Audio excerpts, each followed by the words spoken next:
Welcome to another Western Ag Life Voices podcast, where we celebrate the people that make up the rich fabric of the Western lifestyle.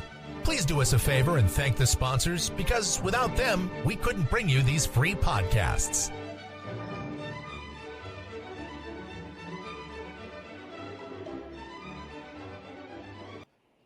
Well, hello, ladies and gentlemen. Good morning. This is Paul Ramirez with the Western Ag Life Podcast, and I have a very special guest on today, Mr. Jon Schaben. Jon, who will be helping and putting on one of the largest events in the livestock industry coming up next month, June the 5th through the 7th in Dunlap, Iowa. And we're talking about the 2025 Livestock Marketing Convention, and of course will be the 2025 World Champion Livestock Auctioneer Championship. And it's nice that Jon's taking a little bit of his time, because I know he's super busy right now getting ready in preparation for this undertaking that's coming on. So, Jon, thank you for taking a little time. What's happening in Western Iowa this morning? Well, first of all, shout out to Tina and all the mothers out there. Happy Mother's Day to all of them. Amen. We're unseasonably warm, Paul. It's a little bit like your place. I think we're forecast for like 85 degrees today. We had a little moisture through the late winter, early spring, and I think we're in good shape with our ground moisture as of today. I think everybody sure take a rain. It's kind of been a week or 10 days, and then with these warm temperatures and everything else, it probably makes you wish for it a little bit more. So 10 days got a couple chances in it maybe, but things look really good. Planting conditions, I think this year were pretty close to perfect. I know a lot of people all over the country, would like to monitor the corn crop. And so I think that's all great. We're just going to need a little water on the top side here to get it going. And besides that, I'd say everything's great. And as we're getting ready, as of yesterday, 1 month toward this contest. It is incredible. Well, Jon, I'm telling you, most of my listeners come from the arid region of the part of the United States, Arizona, New Mexico, and West Texas. And here in Arizona, if you can imagine this, it's been in the last 137 days, we've had less than 1 inch of rain. And and it's dry here, and we're supposed to be dry, but this is starting to be, it's getting critical. So anyways, we don't want to get going down a negative path. No. Certainly, we're going to need some relief, and I hope you guys get some too. Let's go ahead and get to the meat of the deal here. Man, what an undertaking now. So some of you that are watching, I'll go ahead and show you. Jon has already hosted, the Schaben family has already hosted one World Championship in Livestock Marketing Convention, and that was in 2002. I had the great fortune of being a participant. I was a qualifier in that contest, and man, Jon, I'll tell you a little story. I remember like 2021, I had toyed about getting in the contest. I remember back then we had to send in a video tape, and Max Oliveira, he called me and he said, "Hey, Paul, if you were ever going to get in that contest, I recommend you get in this year," because he said there will be nobody that ever puts on a contest like the Schabens will. And I went to 14 contests, and I'm just not saying this to toot the horn for you, but it was my best contest that I ever went to. And so I'm looking forward to, and I'm going to have the great pleasure of coming back. And so I'm looking forward to seeing all the good people in Dunlap, and of course your family's tremendous. And really, I think it's unrefuted the level of you guys support that you give to the livestock industry, just not when you're having a contest, but each and every year. And then a lot of people, Jon's not going to tell you, but I will. Jon is actually the 2003 World Champion Livestock Auctioneer. So we're going to have a great contest again, undoubtedly in my mind. And that's why I told the girls when I found out that it was going to be in Dunlap, I said, well, we're going to that contest for sure, even though I haven't been in a contest in 10 years. And so we'll be back. You'll have to put up with this. And so we're looking forward to it. We're looking forward to you and everybody else that'll come. I've, when you're talking before about Max, and I believe Max now is on the committee, on the WAC committee, which I've had a privilege of having a couple stints on that committee. The central United States,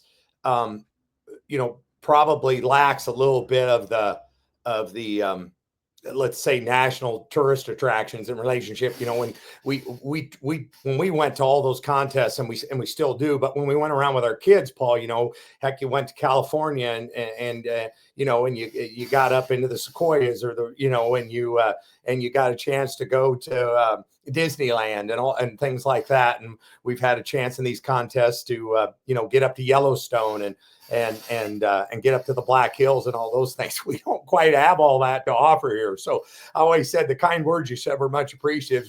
We have to offer the same thing everybody else does. We have to offer hospitality. We have to offer good food. We have to offer a passion for the contest, right? Amen. And we love it. We love everything about the contest. And then LMA has been my brother was my brother in business. One of my business partners is past president of LMA. They've been near and dear to us. So we're excited about it. I remember you joked about earlier when we were off camera about hosting these things twice. And but we're excited about it. And I'm not telling you I don't want to do one every year. But take away from it if you did it every year, right? And I think we're just really excited. I think today's kind of Mother's Day. I always wonder, my wife and I, her niece had a baby this week, and niece says, "I'm never doing that again." And of course, in a couple, 3, 4, 5 months, she'll have another baby again. I think that's kind of like hosting a contest, right? 23 years it's taken you to heal up. And one thing you did say, John, in all of the things that you said and the things that you guys are going to provide that will set you apart, from the other contests, is you failed to mention the quality of the cattle. And I'm going to speak to that. I guarantee you, when we get to the contest, you're going to see some of the best cattle. There are some of the best cattle in the United States of America are right there in that Western Iowa area. And I know you're going to have a tremendous offering of livestock for auctioneers to compete with, and for order buyers to be there and buy. So that, again, very appreciative of that. I'm always amazed when we go around to the contest and see the quality of the cattle, period. I mean, a couple of years ago, we're in Florida, and Carl McKettrick put on a heck of a contest. And obviously those cattle are going to be a significant genetic breed type difference, just as yours are if you get into where you're from, right, Paul? But but no less impressive in their own right. And then you and I have had the privilege of being up at the Calgary Stampede several times, and are good friends to the north, and the quality of cattle they are. So the beef producers all across this world are producing a heck of a product. And like I've said before, I think it's why it's received so well in the marketplace. So yeah, we're ready to showcase that side too. Well, and one of the uniquenesses about this contest too is that for a rarity, some auctioneers are, for the first time, I guarantee you there's going to be auctioneers there that are going to sell fat cattle for the first time in their life. Paul, that's a really exciting thing for us to showcase fed cattle marketing in this industry.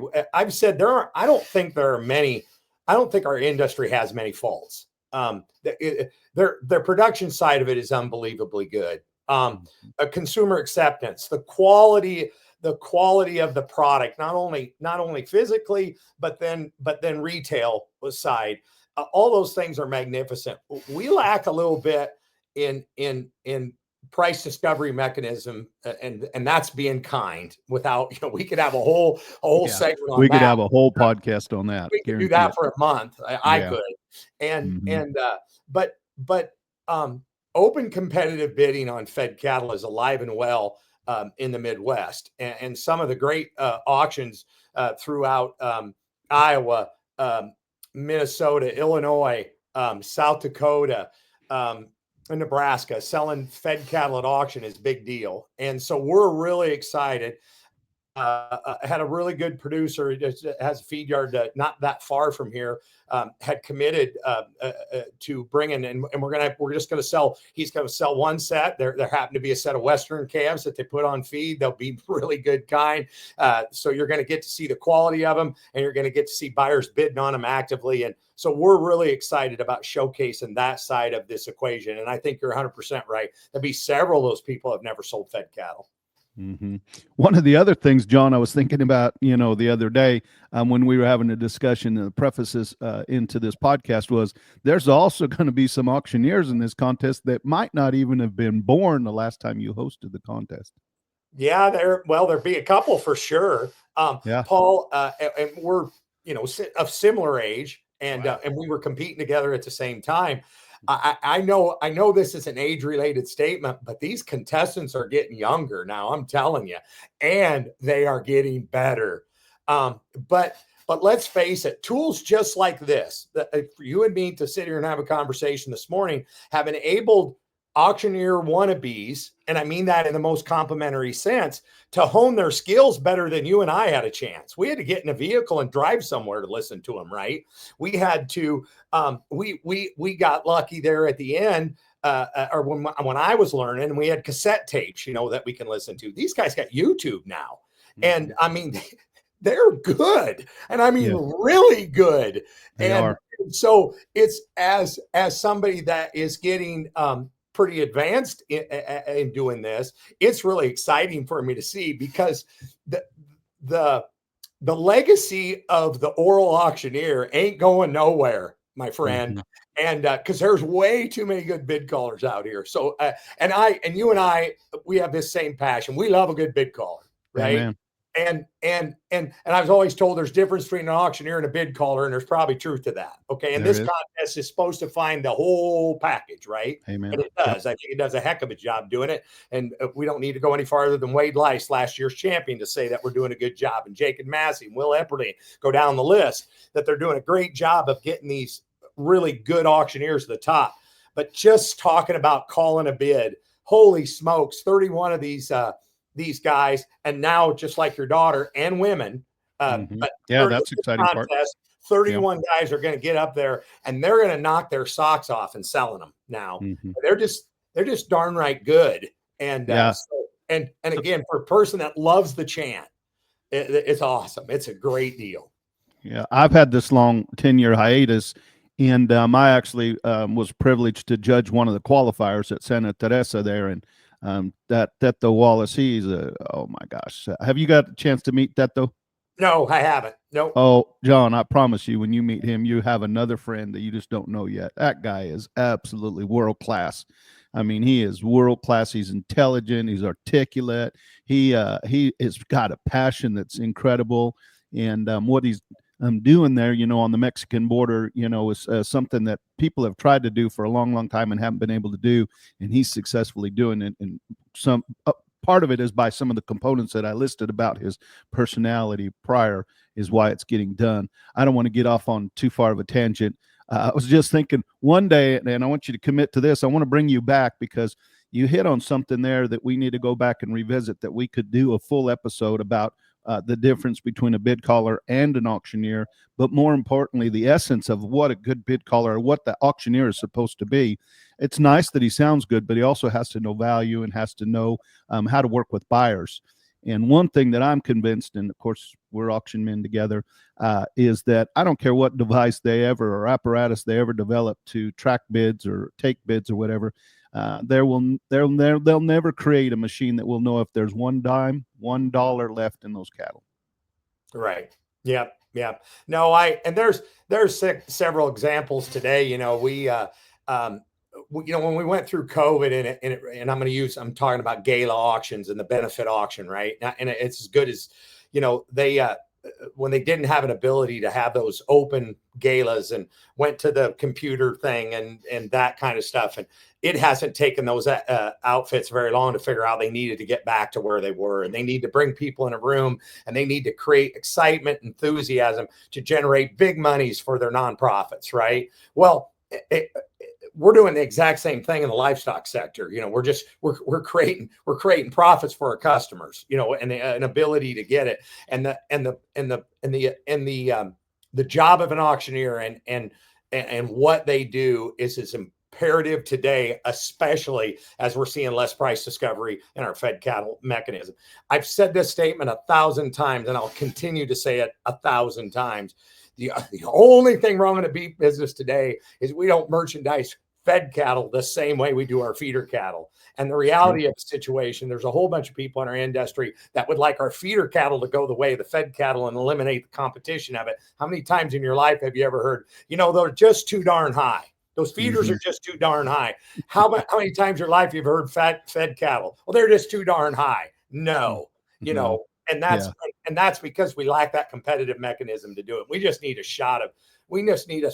bigger shot of price discovery in that end of the equation, and it fix about every ill that this system has.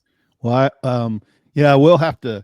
I promise you'll come back and we'll have a whole segment on that. I want to get back to the WLAC. So the WLAC is, for those of you that are listening here that don't know, the Livestock Marketing Association hosts an annual convention. In this particular year, you guys are going to be based, just because those of you that don't know, Dunlap is a great town. Unfortunately, it doesn't have the amenities to host as many people that are going to come for the convention.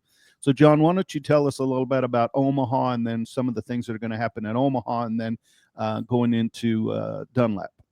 Yeah, Paul. So the contest and convention kicks off on Thursday, June 5th. Okay.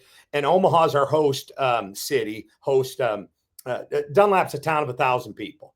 And it's a great little ag community, like a whole bunch of them that have auction markets in them, from Torrington, Wyoming to Bassett, Nebraska, and every spot in between, and on the coast and out east. But we couldn't physically host all these people in Dunlap. So they're going to come up on Saturday, the 7th, for the contest, and everything then will be based. The rest of it will be out of Omaha. Omaha is a great city in relationship, centrally located.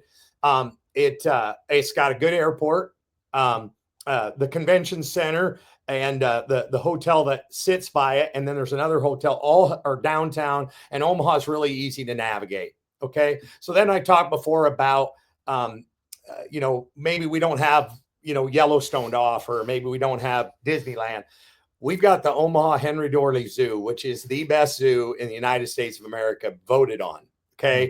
It is unbelievable. And anybody coming with families, you've got to get your families over there to the zoo. It is not walking distance unless you wanted to get just a freckle exercise, because it's really not that far from where the host. I mean, you can drive it in 5 minutes probably. So there'll be plenty of things to do in Omaha, from the museums, the old market, and our hotels right on so if you've been to Bricktown in Oklahoma City, things like the old markets like that in Omaha, it's a really neat place, bars, restaurants, things like that. As some people are familiar with the contest could sense that we're a week or 2 weeks early. A lot of people at Fall Sports know that Omaha is home of the College World Series.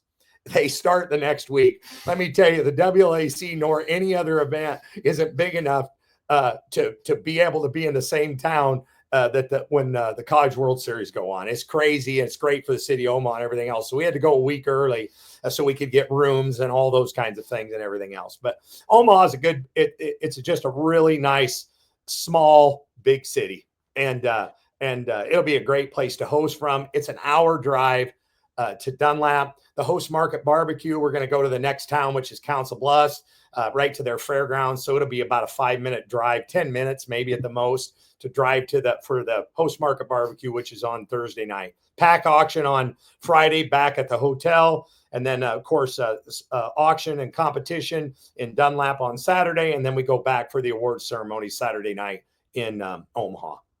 Perfect. And then there's also going to be a tour of a packing plant. Is that correct? Also? Yeah, they were really, I might have not even been brave enough to try to ask for it. So I thought it was pretty cool. They might be, and Paul, I apologize, as LMA takes care of all that, but there might even be two.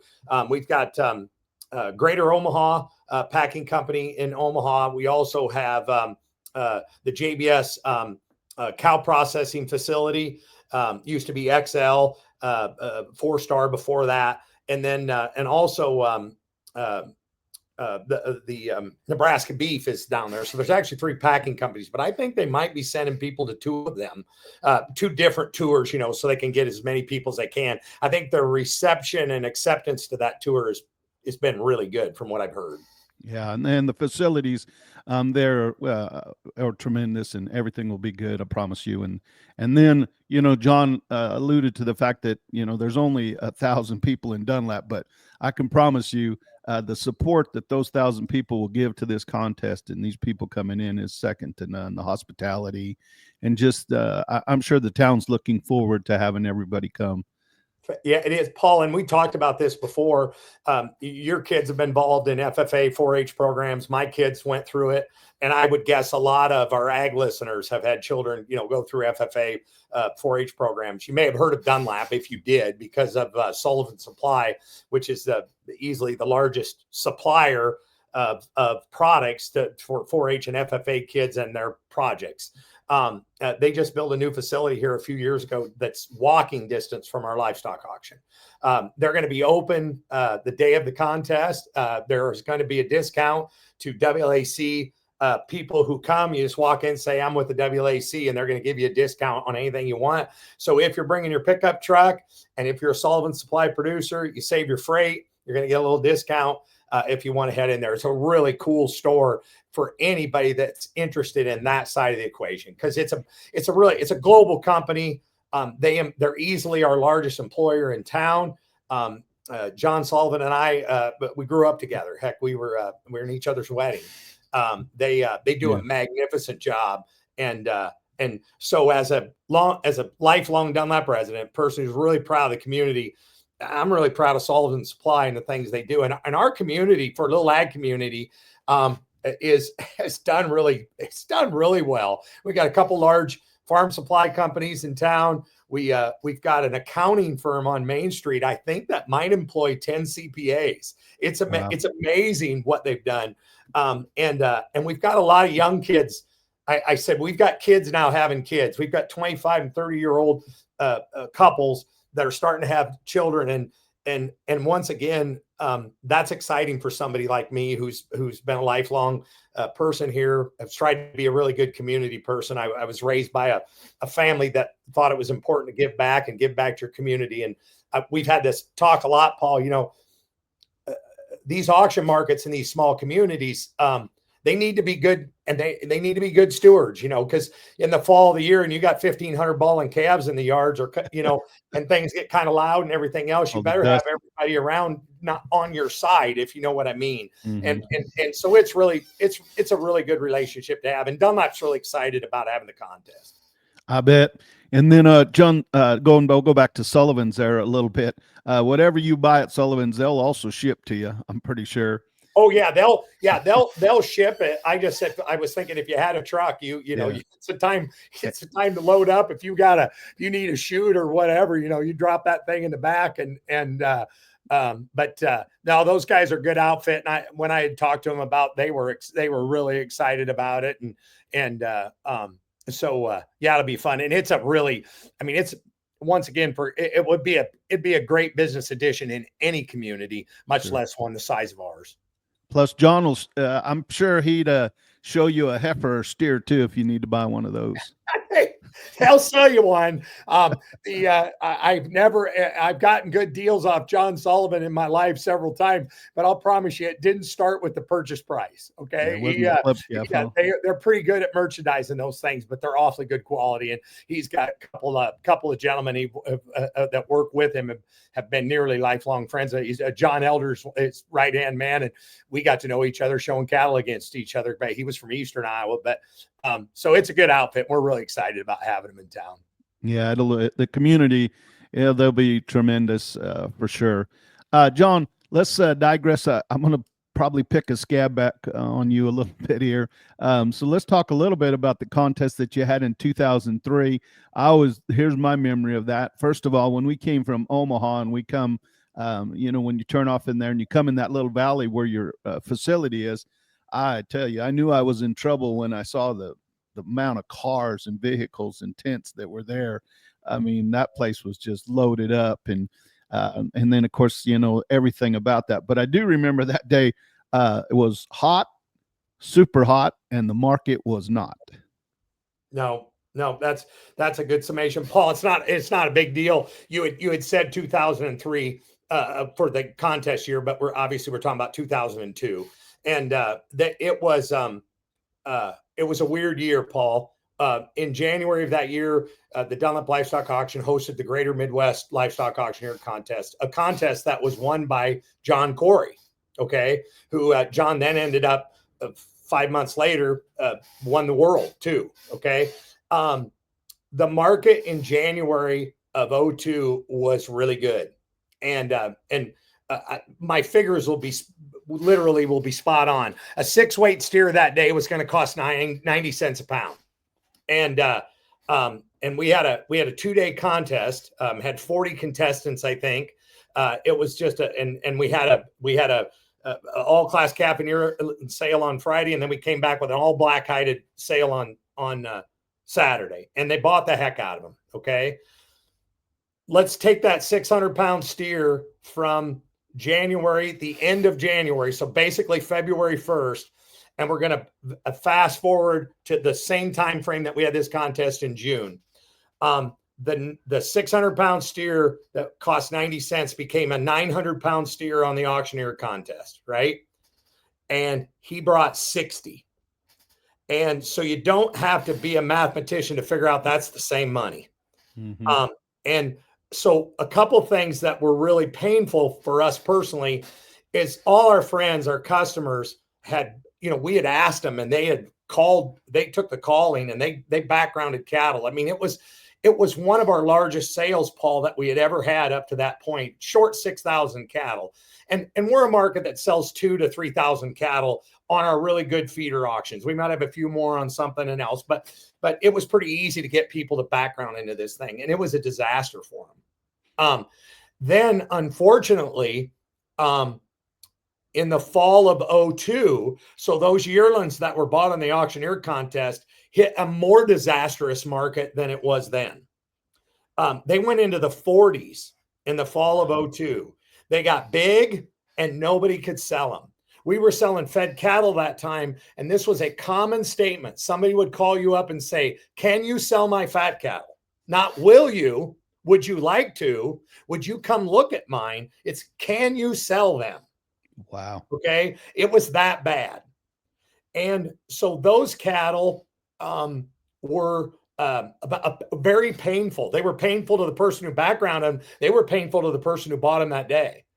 Now, if you bought a 400-pound calf, and my brother Joe, who's had feed yard up here, he bought some 400-pound heifer calves that day. They cost 80 cents a pound. He sold them in coming into 2003 and in the spring, and those cattle brought 83 cents a pound, and they were very good and very profitable. And if you fast forward 1 year to the fall of 2003, I still have the market report in my office. In the fall of 2003, cattle hit $1 a pound, but 1 week USDA called our market $22.50 higher in 1 week, and they went to $122.50 for a top, off of just 1 year before that in the 40s. Wow. Paul, one final footnote to tell you how bad it was. We were selling tons of fed cattle then. In fact, 80,000 in 1 year was our high, but so having 1,000 a week was no big deal. When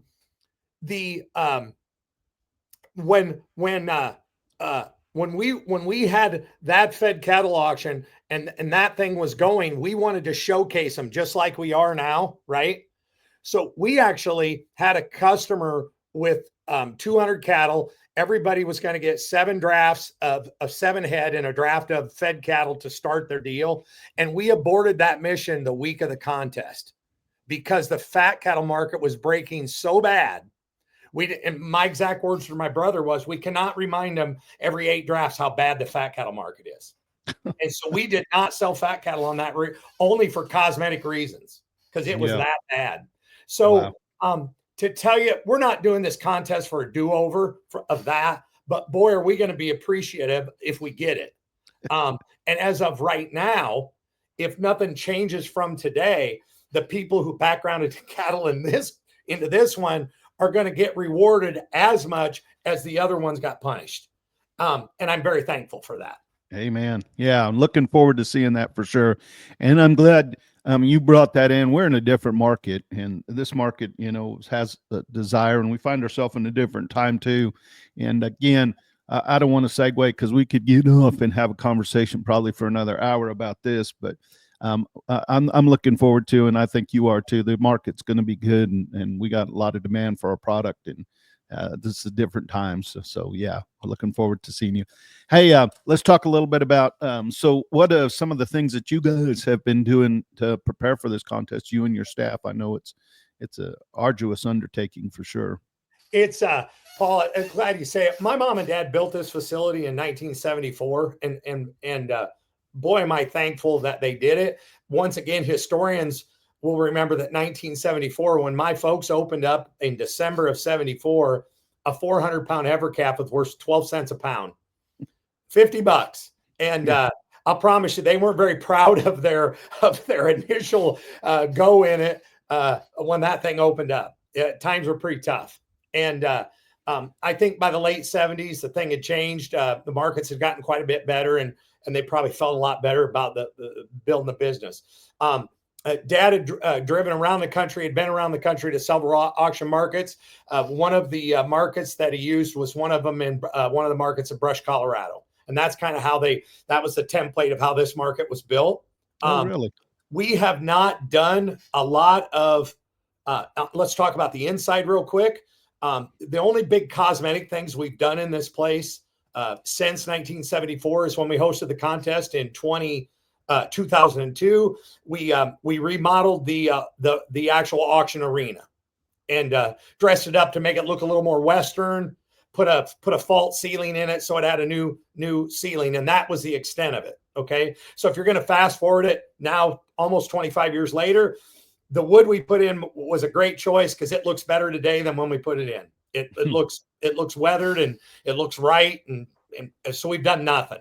The ceiling was getting nearly 25 years old. It's just one of those false ceilings, so we put a new ceiling in. The original lights, they were thermal, the kind, if you push the button, it takes 5 minutes for them to come on. And then if you click them off, it takes another 30 minutes to get them to come back on, right? Everybody's familiar with them. Obviously, it didn't take the electricians long to say, this is the time, John, if you're going to redo that ceiling, you should put new lights in. So we put not new lights in. And so those are the cosmetic things we did in the arena that needed it too, right? It's 50 years old. I mean, it needed it. Our office had never been touched other than, I think for the contest, we put a new floor down, which had been like a linoleum kind of floor. My office manager, who happens to be my daughter-in-law, the other gal that's working in the office right now is my youngest daughter, my only daughter, Bailey. And those gals are young. And of course, the office is old and not hip.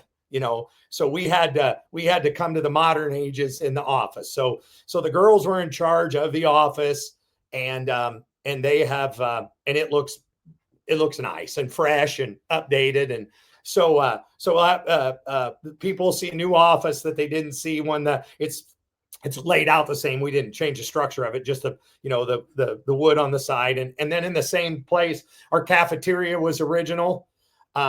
We've got a gal that runs our cafe. She runs a little dairy suite up, and I say little. It's not a little business, but it's a little place she runs it out of. And they just got selected best pork tenderloin in the state of Iowa. Ironically, it was an award her parents won 25 years ago when they ran the restaurant. And she can cook some. You'll get her cooking on sale day here. It's awesome. And so we redid the kitchen for her. So we've done the spit shine thing, right? And we're happy about that. And we'll have a coat of paint out in the yards if we get it done, if you know what I mean. And but so one of the advantages of an undertaking like this is it pushes you into a few things that maybe you would have just said, heck with it, And so I didn't do it to make my mom and dad proud, but I was at a graduation party last night, and somebody said, your mom and dad be really proud of what you're doing down there at the auction. And Yes, and I thought that hit well, if you know what I mean. Mm-hmm.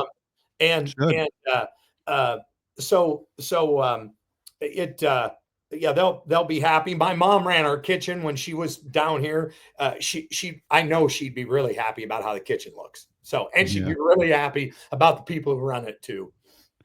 Yeah, I had the good fortune of, getting to know both of your parents, and your mother she was this one of a kind. She's a special lady. And I guess she was notorious for her raisin pie, right?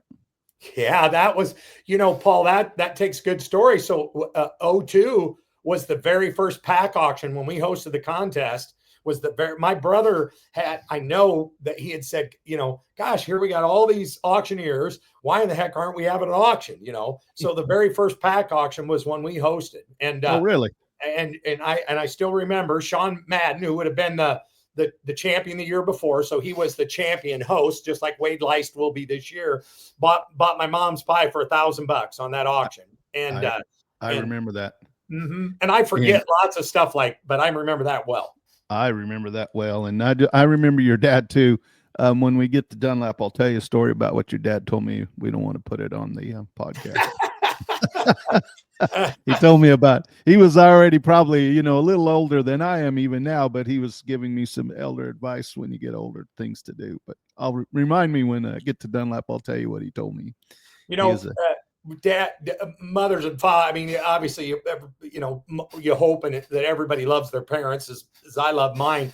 I've always talked about my dad. He's a lot like a lot of ag dads. We never played catch, right? He never threw a football to me in my life, and if it was gonna offer advice, it was usually in the effort of a tongue lashing, and he had told me one time when I asked him if we did anything right, and his words to me were, I could spend hours telling you about the things you do right and what good is that going to do. He said, you've got to fix the things you're doing wrong.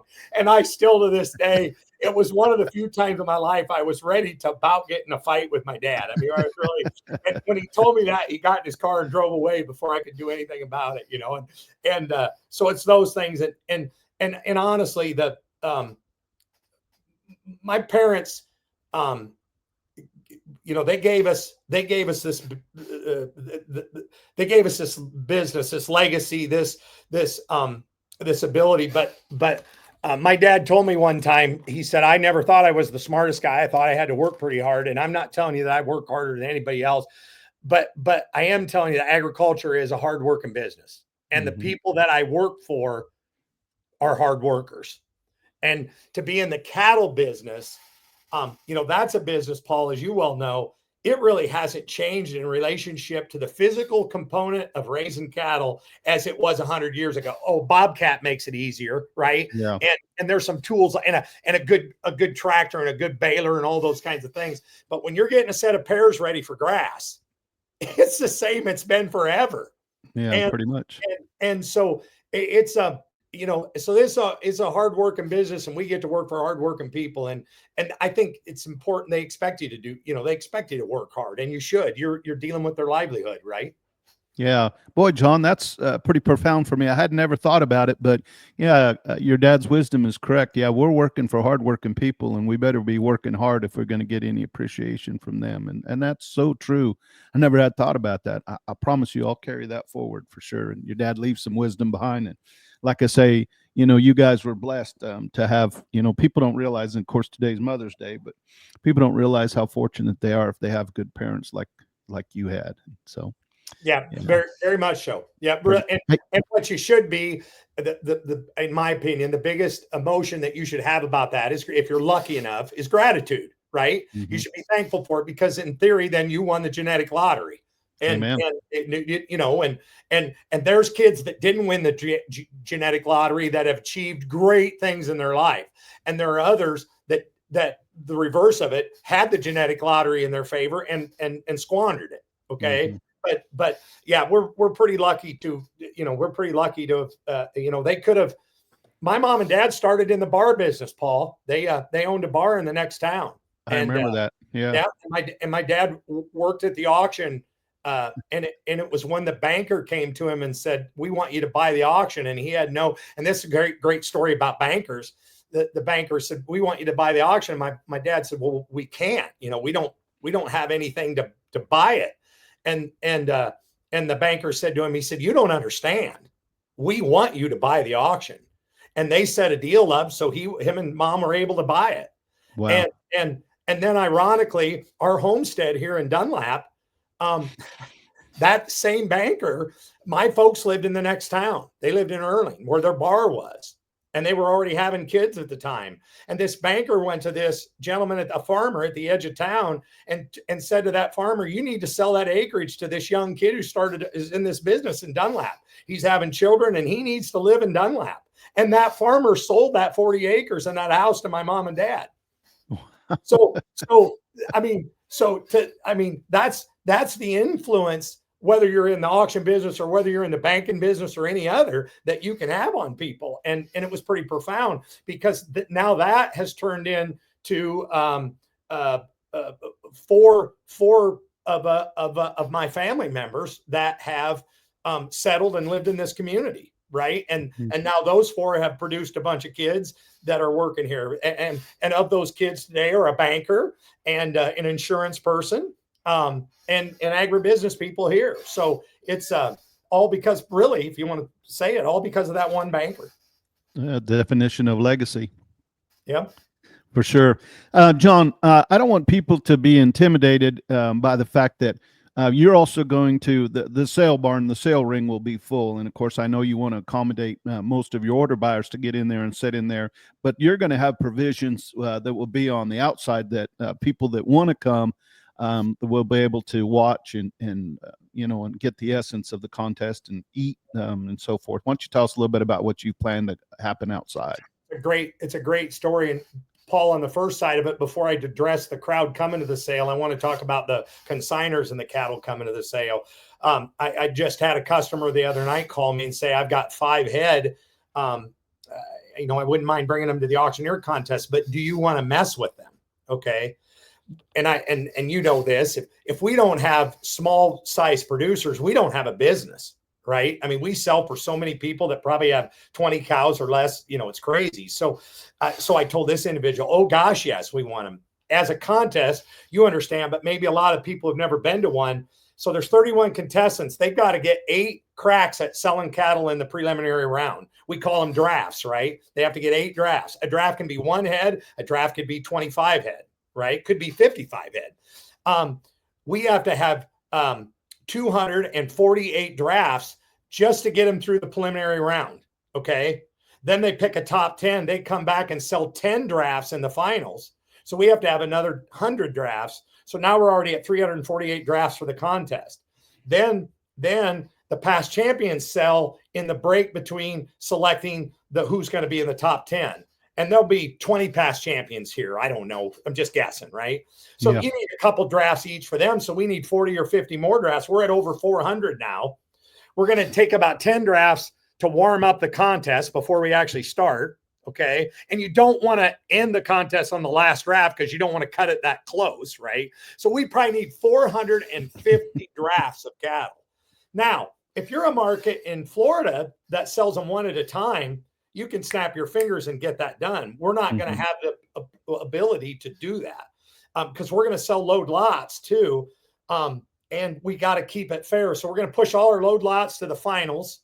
And if we have 20 loads, each of the 10 contestants in the finals will each get 2 load lots, right? If we have close to 30, we'll make it so we got 30 and we'll do it that way. Because you want to it's not important, in my opinion, that everybody gets the same exact cattle. I do think it's important that they get a similar style of speed and how those drafts come to the ring, right? And so if you have a pot load, we got to weigh those in 2 cracks. So it's going to take just a freckle longer. So we want to be fair to the contest that way. And I know you understand that. I hope I explained it so everybody else that's never been to a contest would understand it.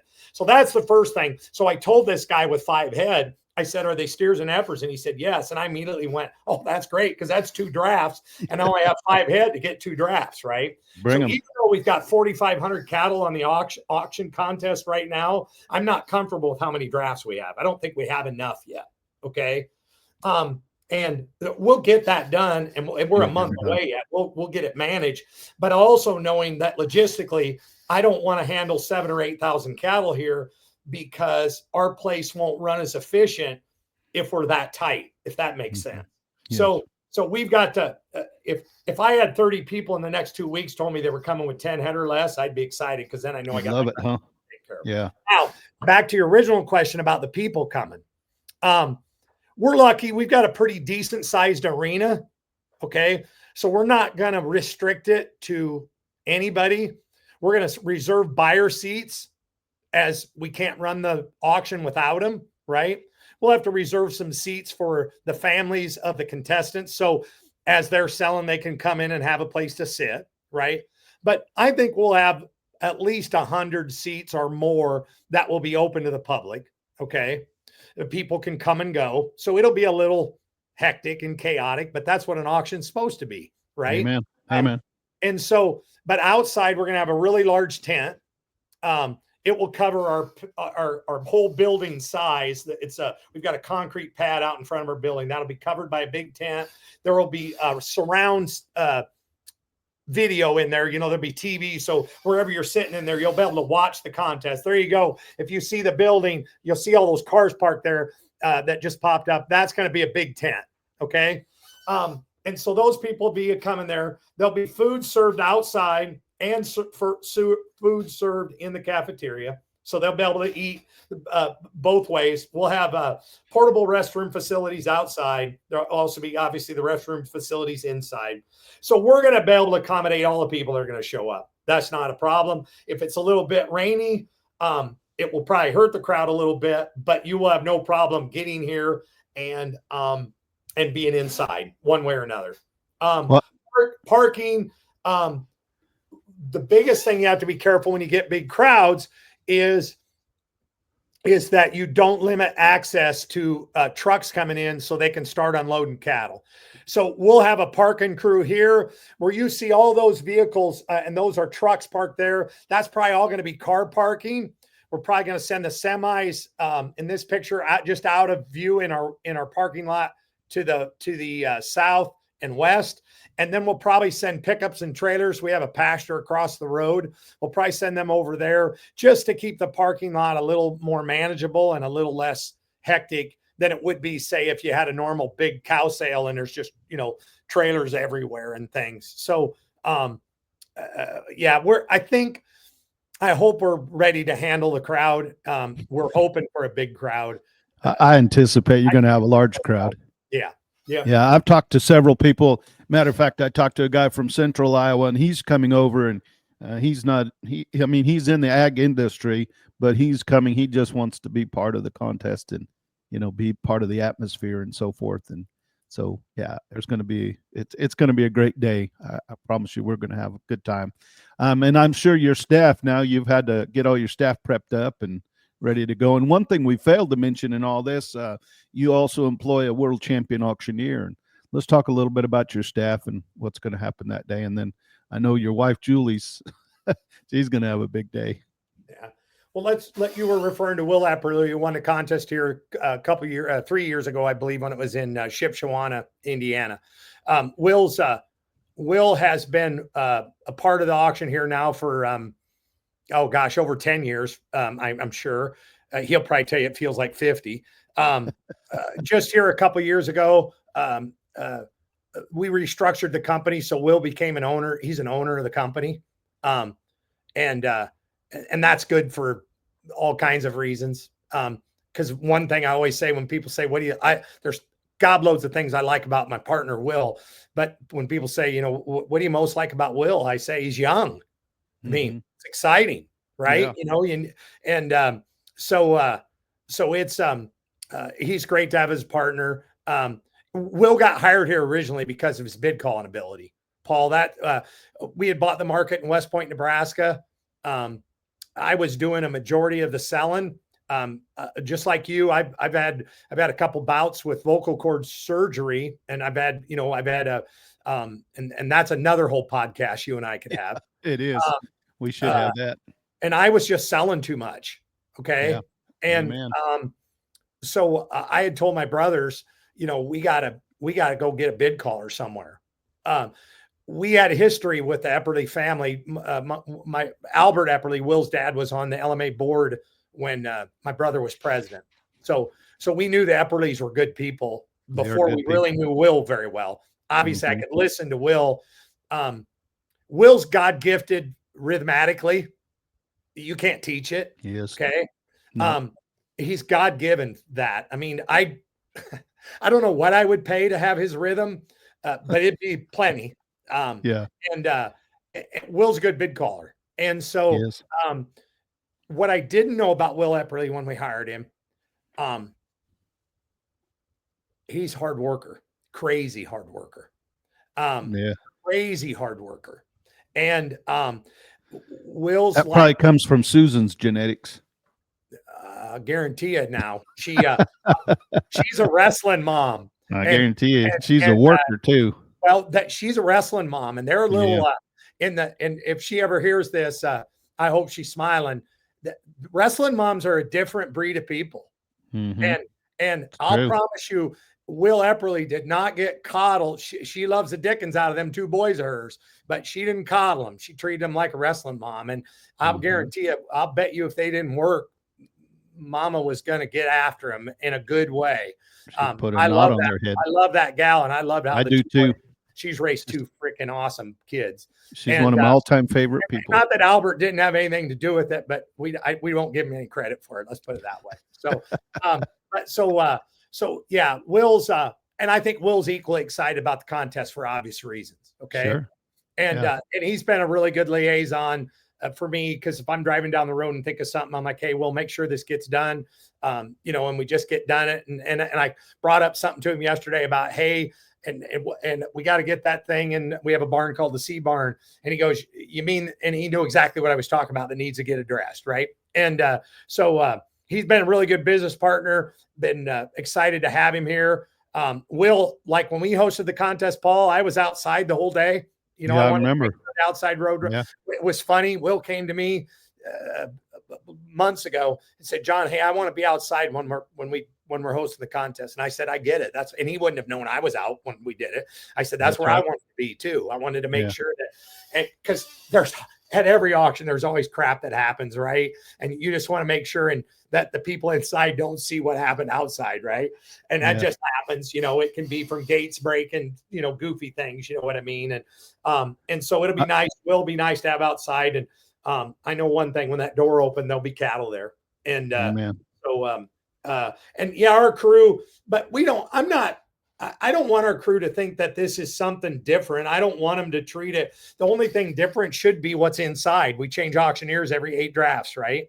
The rest of it should be, the only thing that'll be different is every 8 drafts, we're going to send in some fat cattle, right? Versus we wouldn't do it that way. And then normally at our auction, we sell light cattle to heavy on an average. We don't do it 100% that way, but that's our trend. We will have no trend in this contest. We might start with a 9-weight steer, and a 285-pound calf might be the next one in the ring. That's done more for fairness to the competitors. So for example, if the yearling market was crazy good, the light calf market wasn't as good, we don't want to then, everybody first got a market that wasn't quite as good as everybody in the end, right? We're gonna try to keep that the same. So, I think our help, they'll do fine. Help, it's the biggest obstacle in industry. I don't think it's just labor is, right? And it's a huge obstacle for us.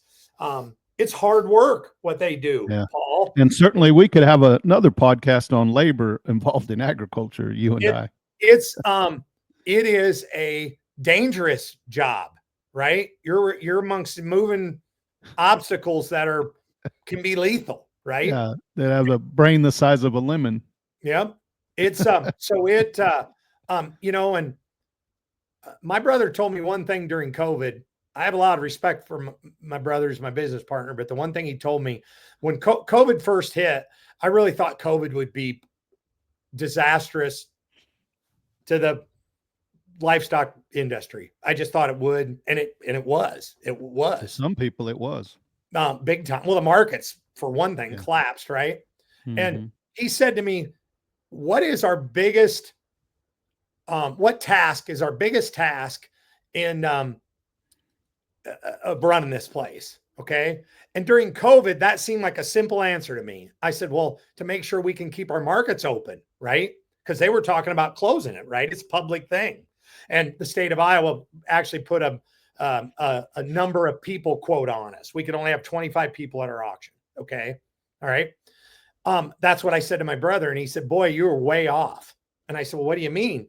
And he said, John, the health and well-being of our workers is the most important thing. Wow. And it's honestly, I mean, I have many reasons why I respect him, but this right here is the biggest, because he was right on, Paul. And I never thought about it. And so, we're asking them to do a really hard job, right? And we're asking them to do it at speed of commerce. So literally somebody is always on you that, hey, you got to do it right, but you got to do it fast. And you got to, and you got to do it whether it's raining, or whether it's colder than a Dickens, or whether it's hotter than a bugger. Okay. And you ask them of that. And so first of all, you better ask them of something that you would do it yourself. Right. So they better know that you would, if it's cleaning behind this shed and it takes a shovel, they better understand that a shovel fits in your hand too. Amen. And so I think our workers will be fine. I don't think, if anything, they hate it when I ask them to paint. And but other than that, they bought in hook, line, and sinker. And I do have a couple guys that don't mind painting, so they're doing all the paint. So, hey, if you get me a picture of Will painting, I'd like to see that. I'm not telling you that Will doesn't like to paint, but I haven't seen Will paint very much. Yeah, okay? I was going to say, I want to see that. You're not seeing any paint on my shirt either. Yeah. So but that we got a young man, Derek, who works with us, and Derek is a painting. And I'm not telling he's Michelangelo. I'm just telling he's Mario Andretti with a paintbrush. And so he's getting her done. So we're pretty good. He's sale barn tested, huh? Yeah, exactly. Hey, John. So, yeah, we've kind of covered it all. And I just want to let people know, on this podcast that we'd like for you to either, there's going to be also availability through the Livestock Marketing Association through their website. If you log on there, I'm sure they'll have live video feeds throughout the week, and you can certainly on their social media. They're really good. Boy, those I tell you what, John, I didn't realize. I took it for granted. Those girls and people with the LMA, but more importantly, some of those ladies, the role that they play in the Livestock Marketing Association. I'm just a big fan of the things that Kristen and that all of them do, and Kathy, and that they're just, incredible things they do, and the attitude that they have is just second to none. And I promise you, they'll provide an environment for you that want to watch on social media to be able to also be involved, almost like you were there, huh? All the people who know me, first of all, we're talking about labor, and I'm like, gosh, I wish we would have more women apply for jobs here, because they're always the best cattle handlers. They're always the best stress managers and crisis managers. Yeah. So, and it's good because it's Mother's Day that we're talking about this. I talk about mothers are the eternal solvers. And, you want to fix your problems in DC, just start electing more moms and more teachers and things like that. And we'll be a lot better off. Amen. We're in a male dominated industry, right? Okay. 90%, the market owners, the people who run the markets, obviously from an auctioneer standpoint, livestock auctioneer standpoint, it's not 100%, but it's close, right? And everything else. But let's talk about, obviously one of the most vital workers at any livestock auction is an office manager. And immediately now we've went to that being 95% women. Okay. Amen. That position. Clerks. Yep. Clerks. If you're clerked wrong, your auction is a complete disaster. Right. Okay. Yeah. But let's talk about LMA, because you brought it up. All right. Yeah. The REOs right now are men, the ones that call on all the markets and call on them. If the women don't show up tomorrow at LMA ceases to run. And there isn't one man working there that doesn't know that. Yeah, okay. And there's not one person who calls on them that doesn't know that. So if you're going to talk to your rep, which we have a different one here in Iowa, and Grant Patattle and Bryce Dibburn in Nebraska, and we're going to talk to those guys. But when we call LMA, who are we going to start talking to? we're going to talk to Kristen, and if we're talking about the contest, we're going to talk to Izzy, Izzy. and she great? And Dominic. And so you're going to talk a law issue or something that you're questioning or you're doing right. You're going to call Jara, right? Or Chelsea. Well, I was ready to say, so if I want something, something bent in Washington, D.C., you're going to call her, right? Amen. Yeah. And then if you want to make sure it's all going to get done right at this contest, you mentioned Kathy. And Kathy's making it all happen right for a long time. She doesn't look very old, but she's been there for a while and she does things right. So she does. Their staff is amazing. It is amazing. Yep. And I'm sure they roll their eyes at me once in a while because it's a little bit like, okay, what's Jon going to do now? Jon is the one that wanted to have, when we hosted the contest, wanted to have a demo derby for the contestants. And I can get the cars and I can get people to have them there and sponsor. I just want and Kristen and she was new at that time. She got passed out. So of course, that's when we settled on the team penny, right? Yeah, I remember that. Did you team pen? No, but John Corey, I remember, did. Yeah, there you go. Yeah. And so, no, those gals are great. And so the whole staff is. I give a shout out to it. Amen. There's a gal named Joan used to work here. We haven't had a better employee than Joan. And we've got a young gal that went to work for us about 6 months ago here, and she's a good cow hand, and she's a good hand. And so yeah, our place doesn't. And just like you were talking about my wife, and this isn't easy. She's got to listen to 31 auctioneers that day, and they're all different. Amen. Every one of them is different. Every one of those. Yeah. And they got a different way they say sold. They got a different way they chant. They got everything else. And she's going to have to keep it straight all day. And she will. She will. Yeah. But yeah. Being all married to you all those years is definitely put a litmus test on her to endure. I told everybody we just celebrated 36 years of marriage. And she'll tell you it went by like 36 minutes underwater. Yeah. No, we could. Heck, I guess what sounds like we could have another episode just talking about females involved in the ag industry.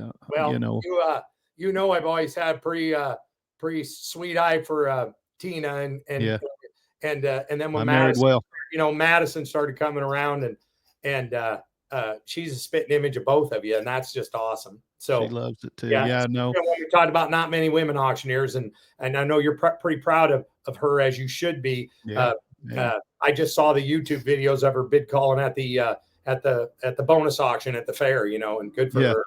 And I know she competed in Calgary last year, right? Yeah, she went to Calgary last year, and that's awesome. She's got some other things. And what's kind of funny, Jon, and I know Austin's auctioneering too. I never really pressured her to do that. That's just something that she wants to do on her own. So I want to be behind her and support her. And I don't want to get off far on a tangent because we could talk about it for an hour. But for a couple of years, I really couldn't speak very well at all. I certainly would have never been able to do what we've done this morning.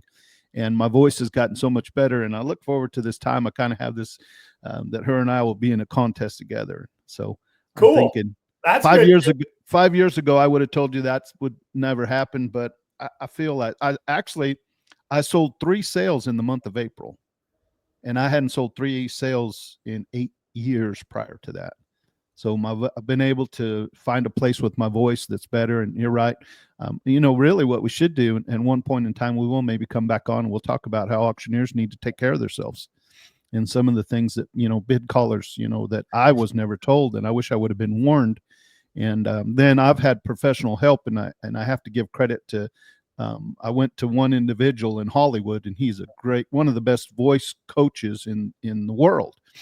And I really do believe he showed me things that allowed me to be able to, because basically the affliction that I got, they say you don't ever get over it. And that's the same one basically that Robert Kennedy has, that is now the Secretary of Health, that you don't get over it. But he showed me a different way to use my voice. and I have to be real conscious all the time about where I have my placement, my air. But anyways, yeah, we could have a episode on that. But so I look forward to someday maybe competing with Madison. Wouldn't that be pretty cool? That'd be cool. Go to contests. Oh, Listen, I would comment one thing about the contest. And because I have heard it before, well, why would you have a livestock auctioneer contest? Why is this a big deal, right? Or whatever. And of course, it's easy for me to say that first of all, the Livestock Marketing Association, they have their annual meeting, and obviously this contest is a facilitator for them. If they have an annual meeting in Kansas City, that they're probably not going to get 50 people to show up for it, right? People aren't going to take the time. So we have an annual meeting, moves around the country. They'll have 750 people show up, and you can have meaningful policy because of that. So that's an advantage of the contest. Okay, that's but true. Personally, I was lucky enough to win it one year, so it's pretty easy then for me to say, well, boy, the contest is a big deal, right? Okay, but let's talk about what it really is. Okay, first of all, I don't know you if it isn't for an auctioneer contest. I've never met you. Some of my best friends are. We have a nice relationship, right? Amen. Yes. A couple of my best friends in life, Brian Little from Oklahoma, Jay Romine from Kentucky.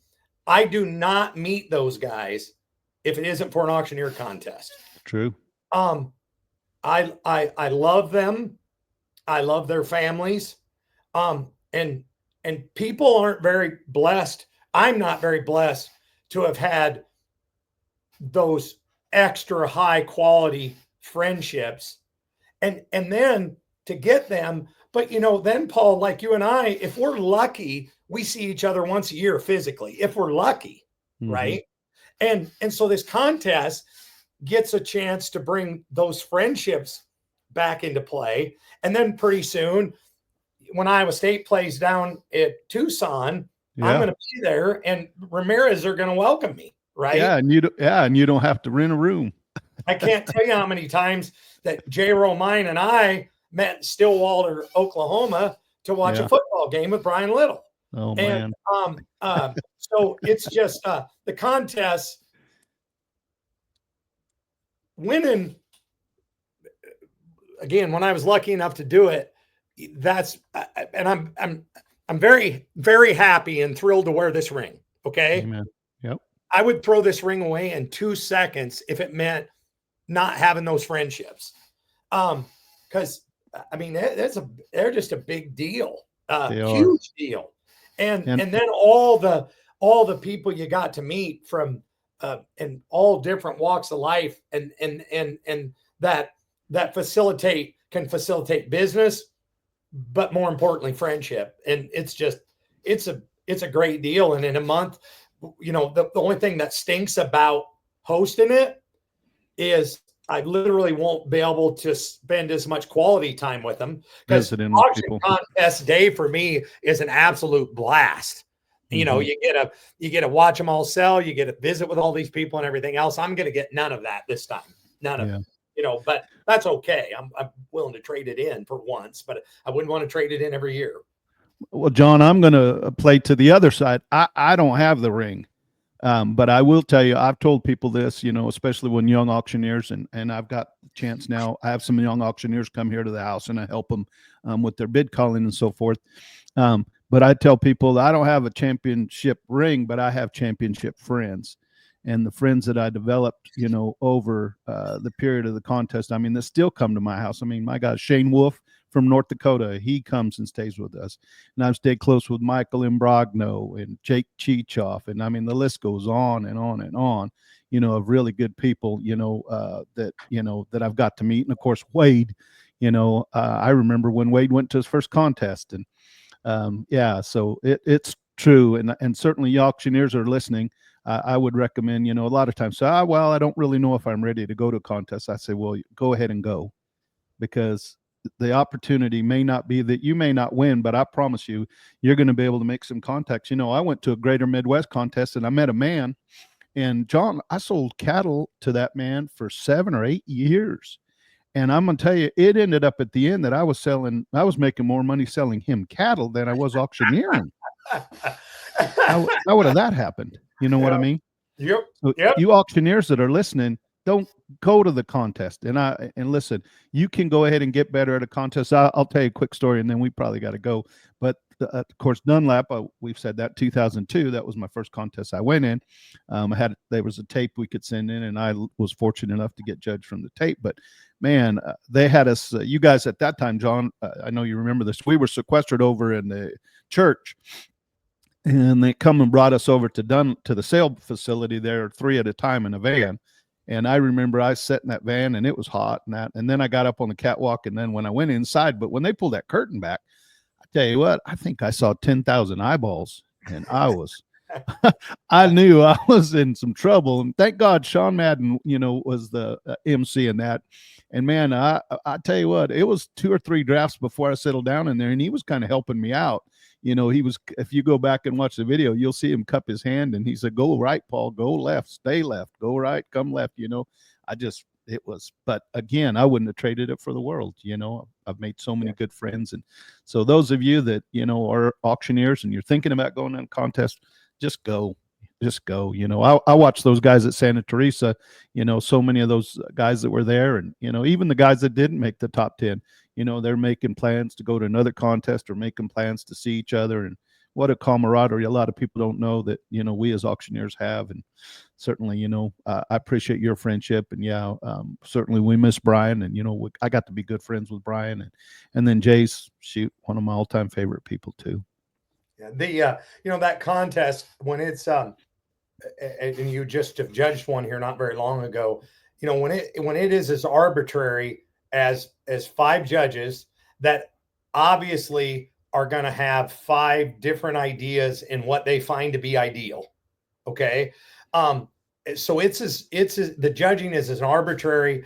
It's not balls and strikes judging. I mean, let's go to anything figure skating or it's subjective, right? And it's so where I go with this is to the contestant that the anybody who can be fortunate enough to make the top 10 can win this contest, right? You can't make it if you're 11th or if you end up being 13th or whatever, you can't. But where I'm going with that is just because you didn't make the top 10 this year doesn't mean you won't make it the next year. John Corey, who's as gifted a bid caller as anybody that's ever needed to call a bid. Okay. Amen. Right. Amen. And I don't think anybody make an argument with that. Nope. Was he in 13, 14 contests before he won? Mm-hmm. How about Max? Yeah. 15. That's not because he wasn't good enough. Right. Mm-hmm. That's because the judges, as I referred to him, his judges didn't line up with him. Right. Mm-hmm. Yeah. My good friend, Brian, one year wins the selling portion, doesn't do very good in the interview. The next time wins it, but doesn't do very good in the selling portion. And I'm talking from a judging standpoint. Brian couldn't sell and not do well, if you know what I mean. Sure. But whatever, his judges didn't line up for him that day. When I talk about the good fortune that I've had in auctioneer contests, I don't preface it by saying when I was lucky enough. Yeah. Because you have to have a bunch of good fortune. Everything has to go your way.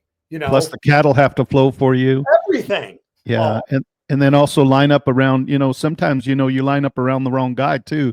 You get behind a Charlie Cummings and, oh boy, or Jay Romine, and with my style of chant, there's a difference between the way I sell and Charlie and Jay sell. You know what I mean? I'm a little slower, but anyways. Yeah. And prime examples this year, John, Tyler Bell, he didn't make it out of a qualifier and then he goes back and wins a qualifier. Yeah. So, and then let's talk about our Canadians real quick, and then we'll leave. That's a good story in itself. We have three regional contests, and it's conceivable that 3 Canadians could have won every one. That's true. It was close. Get third in the third one. I think right? so. Yeah, I think he was third. And 2 of them get third, and the third one could have won it. I mean, if you got third, you could have won it, right? Yeah. And so it's kind of funny. So you got 3. You got 2 winners and one that come in third, but then the buy that comes out of the Canadian contest, the Calgary Stampede, of course, is American. So no, it's the Canadians are coming, and they're coming with they're coming with full force. It looks like to me. And Yeah, their what a championship good last night. slug of people they are, right? They are.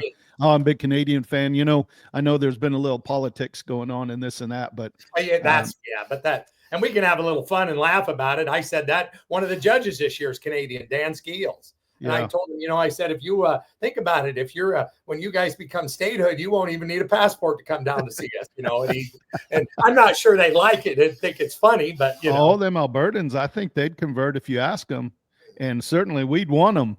There's no better people than Alberta. I'm telling you, I'm a big fan of Albertans. They're good people. They're as good. They're good people. And if we were to get Albertans in the United States, that would definitely be a plus to us. But there isn't any doubt that if there was a Calcutta, that they're. I mean, if you're gonna, or if we're odds making the way we do the Kentucky Derby, the Canadians are going to be in the way up in the. You're not going to get a whole bunch of great odds on, because they're going to be low odds. Every one of them will be. They're awfully good bid callers. Awfully good quality people. Yep. Well, listen, we wrapped up here. Let's go ahead and wrap up, and hopefully we'll do something when we're in Dunlap. I'd like to post a little bit out of Dunlap, and so I'm sure I'll ask you to say a little something when we get over to Dunlap. But John, I appreciate you coming on this morning. Mother's Day, you better go and buy something shiny and sweet for your wonderful wife there, Julie. And you'll be happy to know for Mother's Day, I last night I made homemade ice cream. Oh man. I got some cookies I baked a couple weeks ago. I know people are going, now, come on, John, you're fibbing here. And it's not a fib. And I've got homemade cookies going out. When I go home quick, I'm going to make some bread pudding. And so I'll have a pretty significant, we're going out to my daughter-in-law's, her parents come and we come. And so we get to celebrate it with Mother's Day with most of our children. We have a son in St. Louis that won't be back. He works with a country club down there, and they have a big Mother's Day, so he won't be there, but everybody else will be. And having 3 grandkids makes it even that much better. Amen. All right. Well, ladies and gentlemen, we're going to sign off here, and look forward to seeing you, John, there soon. We'll be there. And ladies and gentlemen, I'm going to finish up here. Thank you guys for tuning in today.